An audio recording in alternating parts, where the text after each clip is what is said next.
नमो तस् भगवतो अर्हतो सम्मा संबुद्धस्। साधु साधु साधु। कोई बार व्यक्ति कैसे लोभ का मारा दूसरों के अच्छे कार्य को अपने नाम करवाने की लालसा रखता है। मूर्ख मित्रों की संगत एवं शत्रुता दोनों भी अच्छा नहीं होता। कहने का अर्थ है कि भले शत्रु की शत्रुता भी हमारा भला कर सकती है, जबकि मूर्ख मित्र की भलाई भी हमारा बुरा कर सकती है। कोई कल्याण मित्र ना मिले तो अकेले चलना अच्छा है, बजाय पाप मित्र के साथ चलना।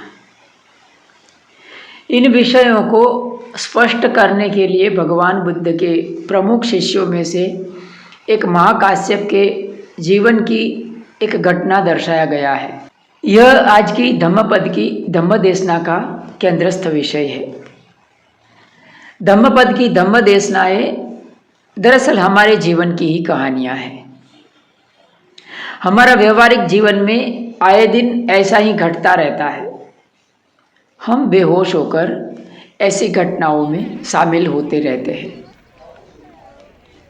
धम्मपद की गाथा और कथाओं में कहीं न कहीं हमारा किरदार अलग अलग रूप में नजर आएगा। नौकरी धंधे में हमने बहुत बार देखा होगा कि हम कोई अच्छा काम करते हैं तो दूसरा व्यक्ति उसे अपने नाम चढ़ा लेता है। अपने ऊपरी अधिकारी की चापलूसी करके फलाना फलाना काम मैंने किया है ऐसा कह के प्रशंसा कमाता है। तो कोई बुरा व्यक्ति उसके बुरे काम के लिए हमको जिम्मेदार ठहरा देता है, हमारे ऊपर दोषारोपण कर देता है और स्वयं सजा से बच जाता है। और इससे उल्टा भी हमें देखने को मिलता है। हम अपने किए हुए बुरे काम के लिए दूसरे को जिम्मेदार बना देते हैं, दूसरे के भले काम को अपने नाम कर लेते हैं। जैसे मीठी संगत बुरी हो सकती है, वैसे पाप मित्र मीठा हो सकता है। पाप मित्र आखिर में हानिकर सिद्ध होगा। पाप मित्र अनीति दुराचार करने के लिए आग्रह करता है और परिणाम स्वरूप व्यक्ति कानून के शिकंजे में फंस जाता है, दुख उठाता है। इन धम्मपद की कथाओं में कहीं पाप मित्र के रूप में तो कहीं कल्याण मित्र के रूप में हम स्वयं को नजर आएंगे। धम्मपद की धम्मदेशना में आगे बढ़ने से पहले महाथेर महाकाश्यप के बारे में थोड़ा जान लेते हैं। अगर मुझे बुद्ध शासन के भिक्षुओं में से किसी एक श्रेष्ठ भिक्षु का चुनाव करना पड़े तो मैं महाकाश्यप थेर का चुनाव करूँगा।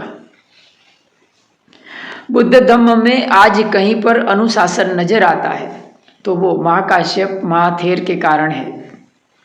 वे बहुत अनुशासन प्रिय थे और सबसे महत्वपूर्ण दो बात यह थी कि उनके शरीर पर महापुरुष के 32 लक्षणों में से 7 लक्षण मौजूद थे।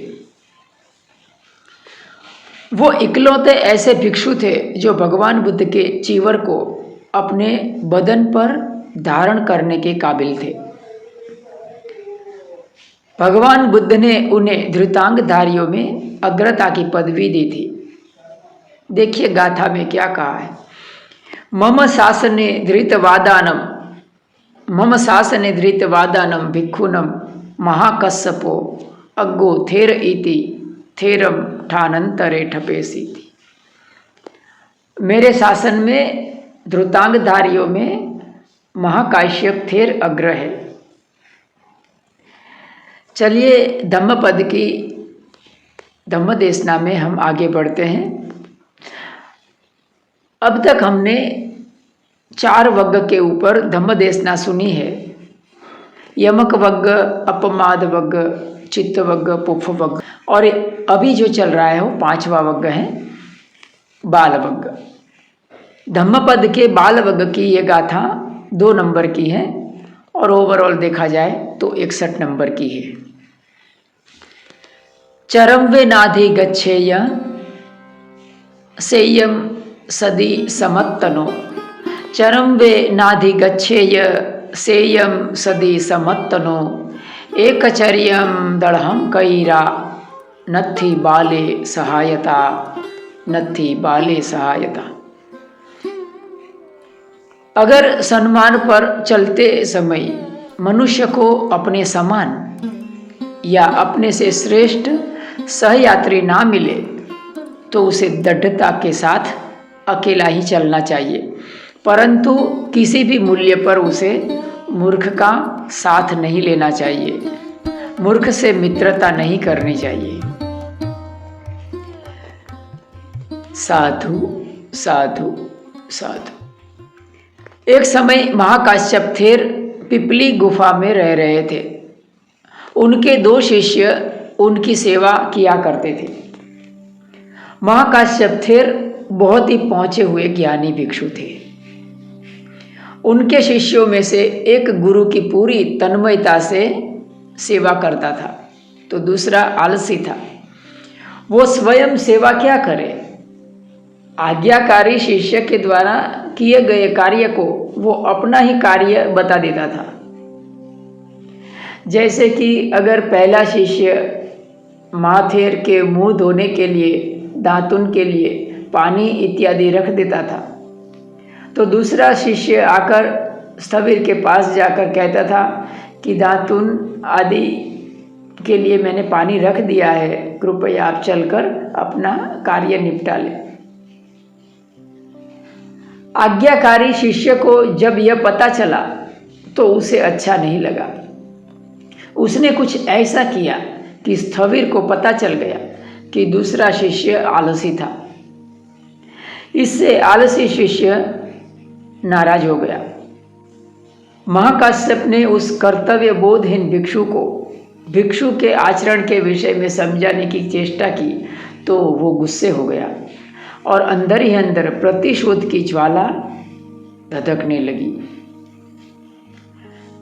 आलसी भिक्षु एक दिन भिक्षाटन हेतु गांव में गया। उसने वहां के उपासकों को बताया कि महाकाश्यप बीमार है और ऐसा कहकर उसने उनसे स्वादिष्ट भोजन ले लिया और स्वयं ही मार्ग में खा लिया। महाकाश्यप ने उसको डांट कर समझाने की कोशिश की लेकिन वो नाराज हो गया। दूसरे दिन महाकाश्यप आज्ञाकारी शिष्य के साथ भिक्षाटन के लिए निकले और उधर दूसरा शिष्य क्रोध से पागल हो रहा था, प्रतिशोध की अग्नि में जल रहा था। उसने आव देखा न ताव देखा, विहार की वस्तुओं को इधर उधर फेंक दिया और विहार में आग लगा दी। शास्त्रों को उस घटना की जानकारी मिली। उन्होंने भिक्षुओं को समझाया कि महाकाश्यप को ऐसे मूर्ख का साथ छोड़ देना चाहिए। उन्होंने कपि जातक की कथा सुनाई कि यह दुष्ट भिक्षु पूर्व जन्म में भी इसी प्रकार कर्म किया करता था। एक पूर्व जन्म में यह दुष्ट भिक्षु एक बंदर था तथा महाकाश्यप एक चिड़िया थी।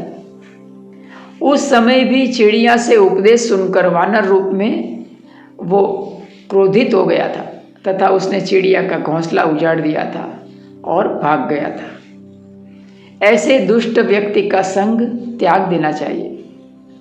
ऐसा कह के उन्होंने यह गाथा कही थी। चरम चेनाधि गच्छेय सेयम सदी समत्तनो। एकचर्यम दढ़हम कईरा नत्थि बाले सहायता, नत्थि बाले सहायता। साधु साधु साधु।